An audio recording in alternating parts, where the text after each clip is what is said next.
Amém. Glória a Deus. A gente está nessa série Imagem e Semelhança, descobrindo um pouquinho como é que Deus planejou o homem. Quando Deus foi criar o homem, o que Ele pensou? E nós vimos na semana passada como Deus honra o homem ao criar o homem. Você entende que todo ser humano na face da terra, quando ele nasce e Deus olha para ele, apesar do pecado, Deus vê honra e Deus vê dignidade. A gente vai aprender ao longo dessa nossa série que o pecado mancha isso em nós. Mas quando Deus cria, e a gente está vendo o ponto de vista do início, lá de Gênesis, vendo quando Deus planejou, e Ele disse, façamos o homem, a nossa imagem e semelhança. O que Ele pensou? Eu vou criar um homem, eu vou criar um ser humano perfeito, eu vou criar de maneira criativa, eu vou colocar honra nele. Então eu e você, quando nós olhamos para Deus e nós perguntamos para Deus quem é o homem, Deus responde para nós através da sua palavra. Ele diz, o homem é imagem e semelhança de Deus. Eu vejo honra e dignidade no homem. E a gente viu isso semana passada. Eu quero ver com você hoje o fato de que Deus, quando cria o ser humano, Ele cria numa condição, na condição de filho dele.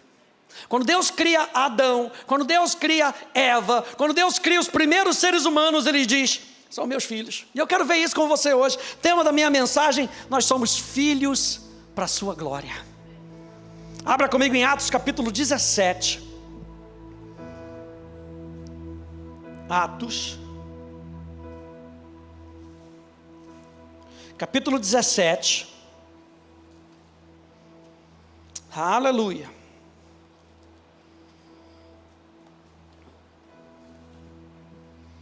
Eu acho tão interessante esse fato de que quando Deus cria o ser humano, Ele dá valor e dignidade. Porque quando Jesus vem para redimir o homem, a gente também vai falar isso mais lá na frente. A palavra redenção significa comprar por valor.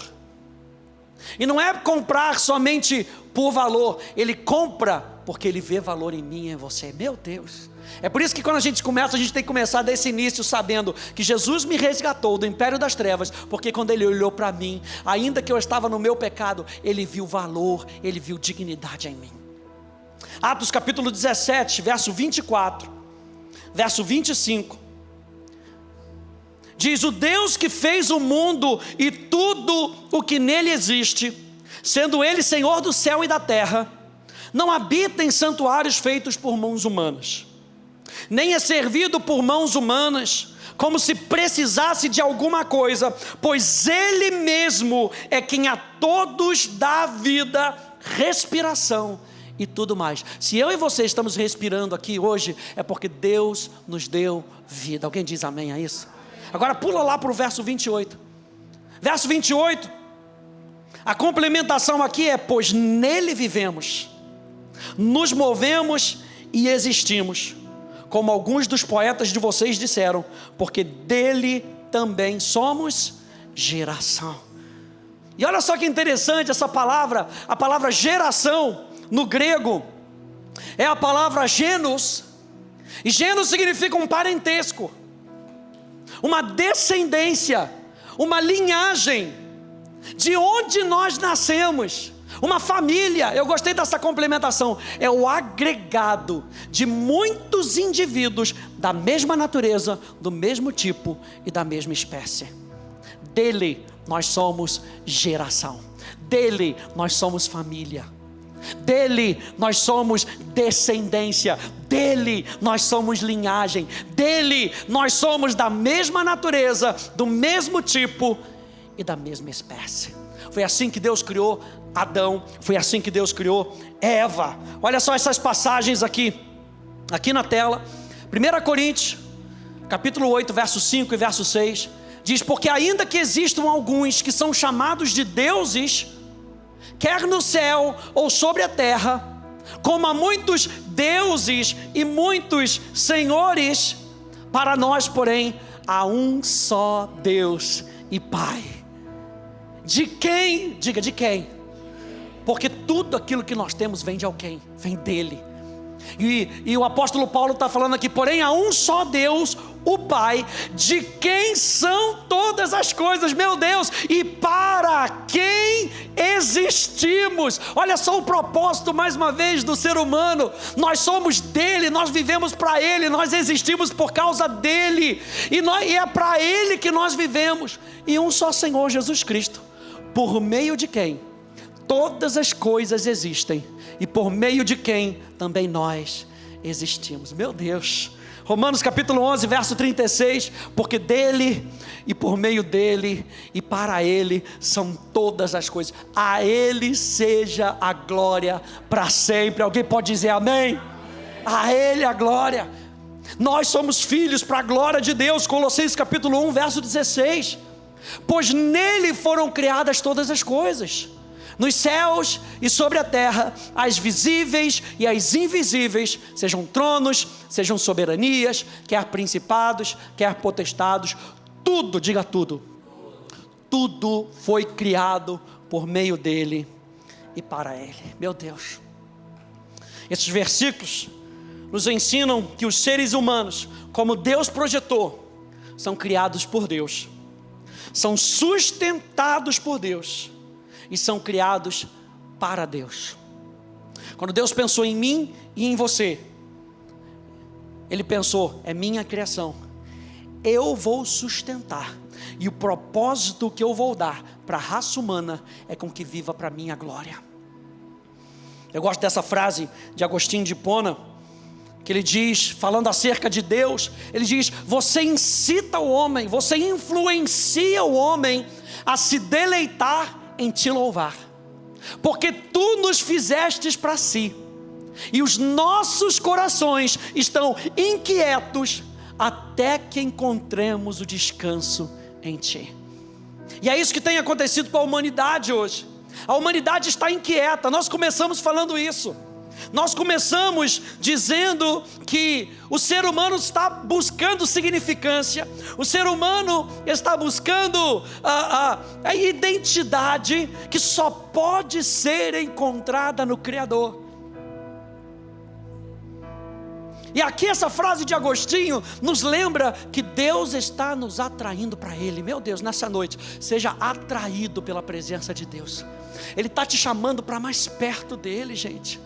Eu e você estamos sendo atraídos porque nós fomos feitos para Ele. Para que Deus cria o ser humano? Deus cria a mim e a você para Ele. Então Ele está nos atraindo. Por que há várias religiões nesse mundo? Porque o homem está buscando por Deus, ele só não sabe onde encontrar. Mas nós encontramos o caminho, porque o caminho nos encontrou. Aleluia! Meu Deus, é tão maravilhoso saber disso, saber que Jesus veio até os discípulos, que Jesus veio até as pessoas, que Deus foi até os profetas para chamá-los, e Deus se achega para o ser humano, para apresentar algo magnífico. Eu projetei você, para que você viva para a minha glória, e a gente vai ver isso hoje. Ele nos atrai com o seu amor. Isso nos mostra que o ser humano não é um ser estático, mas um ser em constante movimento, em busca daquele que nos criou. Você lembra quando o apóstolo Paulo chega em determinada cidade, ele está vendo os deuses, e ele vê uma placa de um Deus desconhecido, e o apóstolo Paulo chega: deixa eu explicar para você quem é esse Deus desconhecido. Porque o ser humano está em busca de algo, porque perdeu a sua identidade. A gente vai ver isso mais para frente. Quando o pecado entra na nossa vida, entra de tal maneira que faz a gente perder um senso de identidade. Mas graças a Deus, porque Jesus veio para nos restituir a nossa identidade. Isso a gente vai ver mais para frente. Então Ele nos atrai com o seu amor, gente. Veja, Ele não é apenas a nossa origem e o nosso dono. Lembra que nós falamos que uma das palavras do hebraico que a gente viu na semana passada é que nós somos propriedade exclusiva de Deus. Eu e você pertencemos a Deus. Você pode dizer isso: eu pertenço a Deus. Então Ele é o seu dono. Ele não é apenas a nossa origem e o nosso dono, Ele é também o nosso fim, o nosso objetivo, o nosso propósito, o nosso destino, a nossa identidade, o nosso significado, a nossa paz, a nossa alegria. Ele é o nosso lar. Abra comigo em Gênesis capítulo 2, verso 7. Gênesis, capítulo 2, verso 7.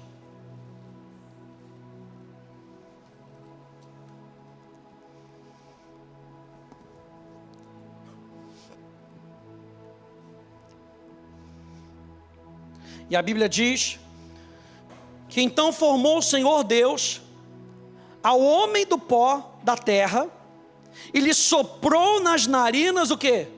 Fôlego de vida. E o homem passou a ser alma vivente. Eu gosto dessa palavra, essa palavra fôlego no hebraico é a palavra neshama. E sopro significa sopro, espírito, mas não é só isso. Quando Deus cria o homem, Ele sopra nele o espírito, e ele passa a andar debaixo de uma influência divina. Assim que Deus cria o homem. Deus cria o homem para ser dirigido pelo Espírito. É por isso, vou me adiantar aqui que eu não estou me segurando, é por isso que Romanos vai dizer que todos aqueles que são guiados pelo Espírito são filhos de Deus.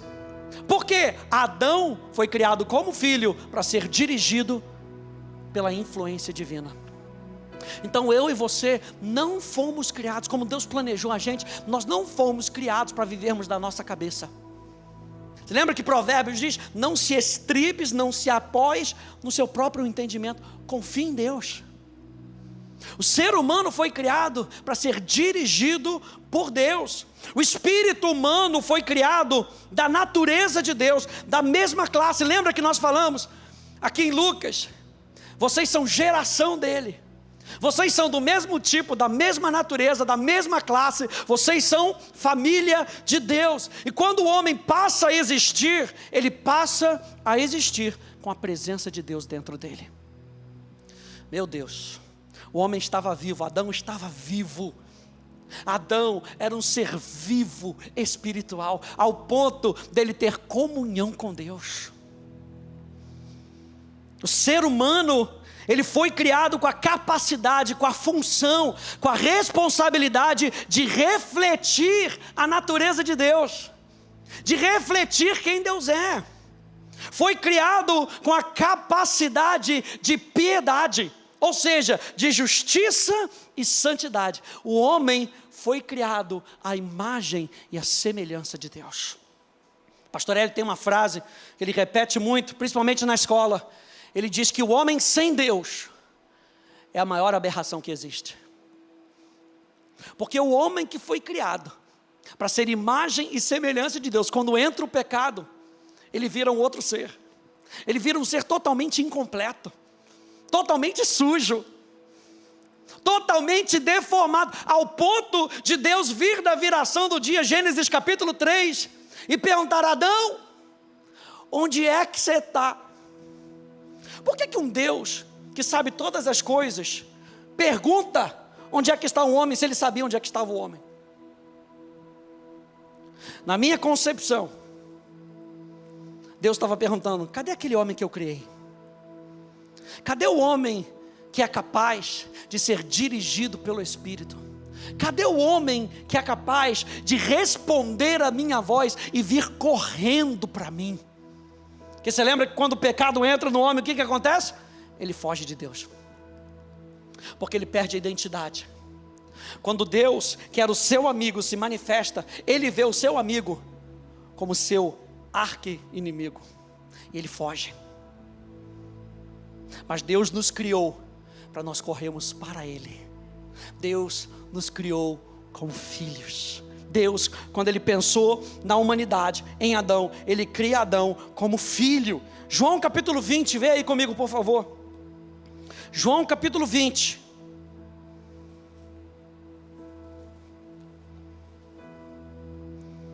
E eu estou falando tudo isso para você, indo para frente, indo para trás, para lembrar você que na história bíblica, o homem perde essa natureza, mas Jesus nos resgata. E olha só, João capítulo 20, verso 17. Só para restabelecer que Jesus veio para destruir as obras do diabo. Ele veio para nos restituir, não só o direito, mas o privilégio de sermos filhos de Deus. João capítulo 20, verso 17, Jesus continuou. Não me detenha, ele fala para a mulher, porque ainda não subi para o meu Pai. Mas vá até os meus irmãos e diga a eles: subo para o meu Pai e o Pai de vocês, para o meu Deus e o Deus de vocês. Isso significa que nós somos um com a nossa natureza espiritual recriada, é um com Deus. Nós somos um ser espiritual. Diga, eu sou um ser espiritual. Foi assim que Deus criou você. Ele cria você no seu propósito como ser espiritual. A gente também vai ver isso mais para frente. Ele forma o homem. A gente já viu como Deus formou o homem com as suas próprias mãos e sopra nele o Espírito. E quando sopra nele o Espírito, ele passa a ser alma vivente. Esse Espírito que foi colocado em Adão tinha a mesma natureza de Deus. Vamos lembrar aqui do Salmo 8, a gente leu semana passada, Salmo 8, verso 3 e verso 5. Quando contemplo os teus céus, obra dos teus dedos, e a lua e as estrelas que estabeleceste, o que é o homem que dele te lembres? E o filho do homem que o visites. O salmista está perguntando aqui, Deus se lembra do homem? Deus tem você na palma das mãos dele. Deus lembra de você. Número 2, ele nos lembra aqui que ele não só se lembra, ele visita, ele está perto. Quem é o homem? O que é o homem para que o Deus que criou todas as coisas se importe comigo e com você? Essa é a pergunta do salmista. E a resposta que ele mesmo dá: fizeste-o, no entanto, por um pouco menor do que Deus, e de glória e de honra o coroaste. Essa palavra, a palavra menor, no hebraico aqui, é a palavra hasser, que significa diminuir em necessidade, faltando algum elemento. Eu estou falando para você que o homem foi feito da mesma natureza de Deus, imagem e semelhança. Diga imagem e semelhança. Imagem e semelhança. Quando o salmista responde aqui como o homem é feito, o salmista diz que ele é feito um pouco menor do que Deus, um pouco menor nos seus atributos. A gente vai ver aqui, faltando algo. Por quê? Eu e você fomos feitos imagem e semelhança de Deus. No grego, quando o escritor de Hebreus cita essa passagem, ele usa essa palavra elatô, que significa menor ou inferior em dignidade. Se Deus tem a sua dignidade como Deus, o seu valor como Deus, Salmo capítulo 8, quem acredita na Bíblia? Salmo capítulo 8 diz que o homem foi feito um pouco menor do que Deus. Isso não nos faz deuses, isso nos faz geração, família, isso nos faz linhagem, isso nos faz com a mesma natureza, um pouco menor do que Deus. E em grego, o escritor de Hebreus usa essa palavra para dizer inferior em dignidade, com um pouco menos de autoridade e um pouco menos de glória. Popularidade aqui é a mesma palavra para glória. Você lembra aqui que diz, Salmo 8, fizeste no entanto por um pouco menor do que Deus, e de glória e honra o coroaste. Quem é que faz isso? Somos nós que procuramos isso? É o próprio Deus que viu o valor em mim e em você e coroou você de glória e de honra. Quando Deus criou o ser humano, como Ele cria o ser humano? Ele cria o ser humano cheio de glória e cheio de honra. A nossa natureza humana reflete então alguns atributos de Deus, de forma limitada. A gente aprende isso em teologia, e aqui a título de conhecimento, que existem alguns atributos de Deus, alguma parte de Deus, que Ele passa para nós, e algumas que Ele fica com Ele mesmo, Ele não compartilha. Essas que Ele não compartilha se chamam atributos incomunicáveis. Que atributos incomunicáveis são esses? A onipotência, a onisciência, a onipresença. Só Deus, diga só Deus. Só Deus é onipresente, onisciente, onipotente. Só Deus é imutável. Só Deus é eterno, não tem começo e não tem fim. Só Deus é soberano. Só Deus é autoexistente. Mas Deus é tão maravilhoso que quando Ele vira para si mesmo, ali na Trindade, naquela reunião da Trindade, Ele vira e fala assim: façamos o homem a nossa imagem e nossa semelhança. O que Ele está querendo dizer? Que parte de nós vamos comunicar com eles. Para quê? Para que eles possam se comunicar conosco e possam refletir quem nós somos. O ser humano, mais uma vez eu falo, foi criado. Adão, Eva, os primeiros seres humanos foram criados para refletir quem Deus é. E como a gente poderia refletir quem Deus é, se Deus não comunicasse parte de si para nós? Que atributos são esses que nós chamamos de atributos comunicáveis? Verdade. A Bíblia fala que verdade se instala no nosso coração. Espiritualidade, porque Deus é espírito e você é espírito.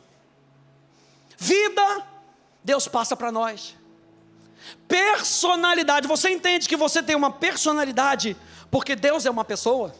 E se nós somos imagem e semelhança, Deus é uma pessoa, Deus tem personalidade. A gente vê, eu gosto muito de falar isso quando eu falo do fruto do Espírito, que o fruto do Espírito é a personalidade do Espírito em nós.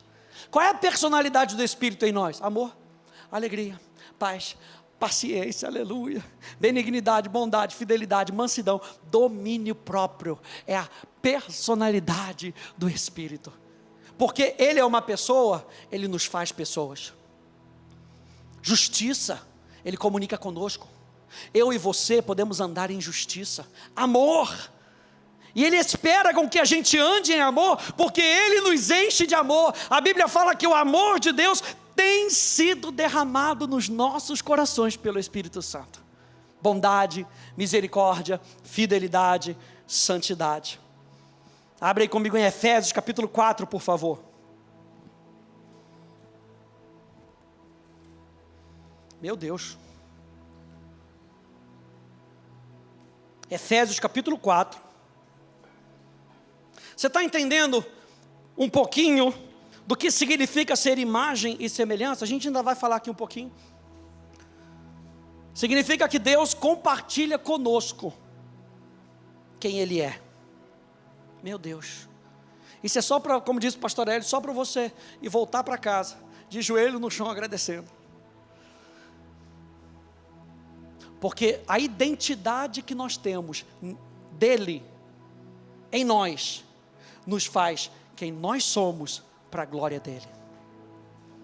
E olha só como é que diz Efésios, capítulo 4, verso 22, ao verso 24. Mais uma vez agora, na linha do tempo, indo lá para frente. Paulo falando para aqueles que nasceram de novo, diz: quanto à maneira antiga de viver, vocês foram instruídos a deixar de lado a velha natureza, a natureza do pecado, que se corrompe segundo desejos enganosos. Número 2, a se deixar renovar no espírito do entendimento de vocês. E nós estamos fazendo essa série para que você possa renovar a sua mente, sabendo quem você é, como Deus criou você para ser. E número 3, e a se revestir do quê? O que está escrito aí? Da novo homem, ou da nova natureza, criado segundo Deus. Qual é o padrão? Deus. Criado segundo Deus, em justiça e em retidão procedente da verdade. Gente, o pecado, quando ele entra na história, ele macula todos esses atributos. Ele mancha todos esses atributos. Ele mancha a nossa posição como filhos. A gente vai ver isso mais para frente. O pecado é tão nocivo que ele mancha a nossa posição como filhos. É por isso que o nosso coração sem Deus é um coração inquieto, que busca por segurança, que busca por afeto e que busca por significância. Mas, gente, Deus cria a humanidade na condição de filhos dele. Você pode repetir isso comigo? Deus cria a humanidade na condição de filhos dele. Meu Deus. Quando você pega, eu falei semana passada que você pega o Evangelho de Mateus, e você vai ver a genealogia de Jesus.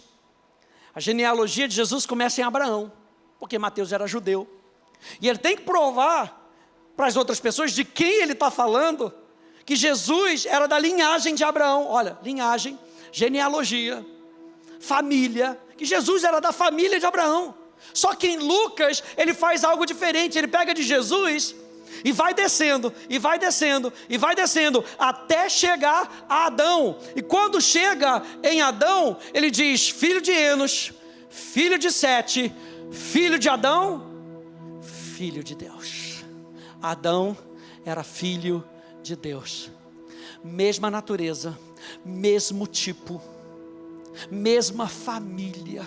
E é por isso que tem tantas referências no Novo Testamento para dizer que quando alguém aceita Jesus, ele entra para a família de Deus. Abra comigo então Gênesis capítulo 1, verso 26 e 27.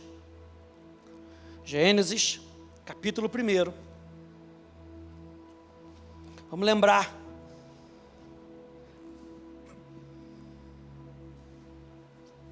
Filhos para a sua glória. Gênesis capítulo 1, verso 26, verso 27. Diz: então façamos o ser humano a nossa imagem, conforme a nossa semelhança. Tenha ele domínio sobre os peixes do mar, sobre as aves dos céus, sobre os animais domésticos, sobre a terra e sobre todos os animais que rastejam pela terra. Assim Deus criou o ser humano à sua imagem, a imagem de Deus o criou, homem e mulher os criou, e Deus os abençoou. A palavra hebraica aqui, quando Deus usa, olha só que interessante, quando Deus está usando a palavra imagem e semelhança, quando Moisés está registrando isso, a palavra imagem e semelhança nesse contexto, essas duas palavras juntas dão uma conotação de filiação. Se você for estudar um pouquinho a cultura e a literatura hebraica, você vai ver que essas duas palavras juntas, ela tem um sentido de filiação. Façamos o homem como nosso filho, a nossa imagem e a nossa semelhança. Se a gente pudesse traduzir essa expressão imagem e semelhança, eu traduziria na frase: é a cara do Pai. Eu traduziria na frase: esculpido em Carrara. Você provavelmente já ouviu essa frase: cuspido e escarrado. E na realidade tem até um porquê a palavra cuspido, por causa do francês. Eu fui pesquisar, porque no francês essa expressão, ele é cuspido de alguém, é porque veio de alguém gerou. Mas o que eu acho interessante, se você for vendo como a frase vai mudando, olha só, essa expressão esculpido em Carrara traz referência a um busto, a uma imagem de um rosto, que é cinzelado no nobre mármore. Diga nobre. A expressão esculpido em Carrara não é feito em qualquer material, é no mármore que é nobre. Eu e você temos valor no nobre mármore da região italiana de Carrara, pelas mãos hábeis de um artista. E depois, em português, tomou a forma de esculpido e encarnado. esculpido e encarnado. E pasmem, a gente vai ver aqui, as duas palavras, imagem e semelhança, tem a ver com esculpido e tem a ver com encarnado. A primeira imagem que é usada, a palavra tselem, a palavra imagem, é algo que lembra alguma coisa, uma representação, já que a sua tradução está mais conectada com a função daquele que carrega a imagem. Essa palavra hebraica para imagem, veja só, é derivada de uma palavra raiz que significa esculpir. Então, quando Deus fala que Ele vai ser a nossa imagem, Ele vai ser esculpido de um material nobre, pelas mãos hábeis do escultor, e Ele vai parecer assim como nós somos. Meu Deus. Essa palavra, tselem, indica que o homem reflete a imagem de Deus, ou seja, o homem é representação de Deus. A gente vai ver isso na próxima semana. Filhos que representam, como é que um filho, como é que Deus criou você e a mim como filho, para nós representarmos a natureza dele. A segunda palavra que ele usa, imagem e semelhança. A palavra semelhança é a palavra demuth, e demuth é semelhança no tocante à natureza. A palavra hebraica para semelhança vem de uma outra raiz que significa ser igual. É por isso que Jesus, ele tem que encarnar. É por isso que Jesus, o verbo, se fez carne para que pudesse ser visto. Jesus era o Pai sendo visto. Jesus não era o Pai, mas ele era a representação do Pai. Quem está entendendo isso? Nós cremos na pessoa de Deus, do Pai, do Filho e do Espírito Santo. 3 pessoas, uma só essência. Mas Jesus veio para representar o Pai. Mais uma vez, vamos voltar na história. Adão é feito como filho, para representar Deus. Entra o pecado no mundo, ele se desfigura. Jesus vem, reganha essa imagem. E agora, ao invés de nós nascermos de Adão, quando nós nascemos de novo, nós nascemos de Jesus. E quando eu e você aceitamos a Jesus, nós voltamos para aquela forma de imagem e semelhança de Deus. Meu Deus. 1 Coríntios 11, 7 nos lembra, porque o homem não deve cobrir a cabeça, por ser ele imagem e glória de Deus. Quando Paulo está falando aqui, em 1 Coríntios 11, ele está falando de não cobrir a cabeça num contexto da época, do homem não cobrir a cabeça, porque ele precisava ser a representação de quem Deus era. Mas quando eu estou lendo essa mensagem aqui, quando eu estou lendo esse verso, me veio logo no meu coração que não cobrir a cabeça podia fazer referência ao fato de Moisés ter cobrido o rosto. Você lembra que Moisés, ele vai e tem uma experiência com Deus. Ele passa 40 dias na presença de Deus. Quando ele volta com o rosto brilhando. Ele volta resplandecendo a glória de Deus. Para não assustar os irmãos, o que ele faz? Ele bota um véu. Por quê? Porque aquela glória, a Bíblia fala que ia desaparecendo. E o apóstolo Paulo está falando, se Deus é a sua autoridade, não cubra o seu rosto, não cubra a sua cabeça, mostre para as outras pessoas quem é o seu Deus. Aí vem 2 Coríntios, capítulo 3, verso 18, e diz, e todos nós, com o rosto descoberto, contemplamos a glória do Senhor, somos transformados de glória em glória, na sua própria imagem. Meu Deus, como pelo Senhor que é o Espírito, ou seja, o Espírito Santo, ele vai nos mostrando qual é a imagem do nosso Salvador, qual é a imagem que tem que ser construída dentro de nós. E era assim que Adão era influenciado pelo Espírito. Lembra que a palavra Neshama significa divina influência? E que o ser humano foi criado para viver na divina influência. Como? Contemplando a glória do Senhor. Você lembra que quando ele pecou, a primeira coisa que ele viu, ele contemplou a sua própria glória. Meu Deus, profundo isso, hein, pastor? Aleluia. A primeira coisa que ele peca, ele viu, o homem viu que estava nu. E como é que ele estava antes? Estava nu. Só que ele não percebia, porque a atenção dele não estava nas coisas da terra, a atenção dele estava na glória do Senhor. E quando a nossa atenção está na glória de Deus, no caráter de Deus, em quem Deus é, as coisas desse mundo vão perdendo o seu valor. E aí o apóstolo Paulo fala: então sejam guiados pelo Espírito, e deixem o Espírito Santo conduzir vocês a olharem para a glória, a olharem para quem Deus é. E quando vocês olham para quem Deus é, vocês vão sendo transformados com base naquilo o que vocês contemplam. Minha pergunta: você tem comparado, você tem contemplado aquilo que tem sido decaído, ou você tem contemplado a glória do Senhor? Vamos olhar para Jesus, gente. Vamos olhar para Jesus. E a Bíblia fala que quando nós olharmos para Ele, nós não seremos confundidos.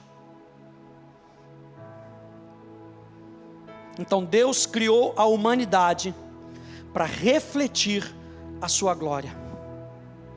Como? Como filhos. Como filhos. Vou terminar aqui com Isaías capítulo 43. Olha só como é que Isaías diz: direi ao norte, entregue, e ao sul, não os impeça de sair. Tragam os meus filhos. Tragam os meus filhos de longe, e as minhas filhas dos confins da terra. Todos os que são chamados pelo meu nome, e os que criei para minha glória. Sim, aqueles que formei e aqueles que eu fiz. Me dá. Jesus reclamando a nossa vida. Jesus reclamando o direito sobre a tua vida e sobre a minha vida. Meu Deus, eu e você fomos formados como filhos de Deus para dar glória para Ele. Mais uma vez nessa história, o homem, primeiro homem, Adão, é formado como filho, e ele perde a sua natureza como filho. A gente vai ver mais para frente. A Bíblia fala que ele passa a ser filho da ira, porque ele entrega a sua vida para o governo de Satanás. Mas que Jesus veio para reconquistar isso. Não é interessante que Jesus diz que a todos quantos, pois, o receberam, deu-lhes o direito, o poder de serem feitos filhos de Deus, a saber, os que creem no seu nome. O ser humano foi criado como filho. Quando Deus criou o ser humano, o que ele pensou? Que o objetivo de Deus, ao criar o ser humano, era para que este, como filho, pudesse representar quem ele era. Para que Deus cria Adão? Para que ele pudesse representar quem Deus era. Para que ele pudesse mostrar para o mundo quem Deus era. Quando nós nascemos de novo, o que Jesus faz? Ele nos dá de novo o objetivo de representar quem Deus é, onde quer que nós estejamos. Por isso que o apóstolo Paulo fala muito. Quando você vai ver a carta dos Efésios, ele começa ali do capítulo 1 até o capítulo 3, falando do nosso direito. Do capítulo 4 até o capítulo 6, ali até o verso 9, ele fala de como nós devemos nos comportar. Quando nós aceitamos Jesus, e através disso, acreditando na obra consumada do Filho de Deus, Jesus, a gente ganha novamente o direito de sermos chamados filhos de Deus. E não só o direito de sermos chamados, o direito de agirmos como filhos. E é isso que a gente vai ver na semana que vem. Amém, gente? Fique de pé, por favor. Você entendeu nessa noite que o propósito de Deus criar o ser humano foi para que ele tivesse filhos? Meu Deus! Isso se repete durante toda a Bíblia. Você vê quando quando Deus fala de Israel, acho que a gente vai falar isso um pouquinho na semana que vem, mas Deus chama de Israel de o seu primogênito. E aí quando Jesus vem para a terra, Jesus é o primogênito da criação. Jesus usa termos de família, para lembrar que o que Deus quer ter com o ser humano é um relacionamento entre pai e filho. Por isso é tão importante a gente estudar esse início, para que você entenda que o objetivo inicial é reconquistado na cruz do Calvário. Jesus veio para destruir as obras do diabo, e destruindo as obras do diabo, Deus pudesse voltar à origem, Deus pudesse voltar ao objetivo inicial, e pudesse ter um relacionamento comigo e contigo, de filhos amados. Fecha um pouquinho os teus olhos.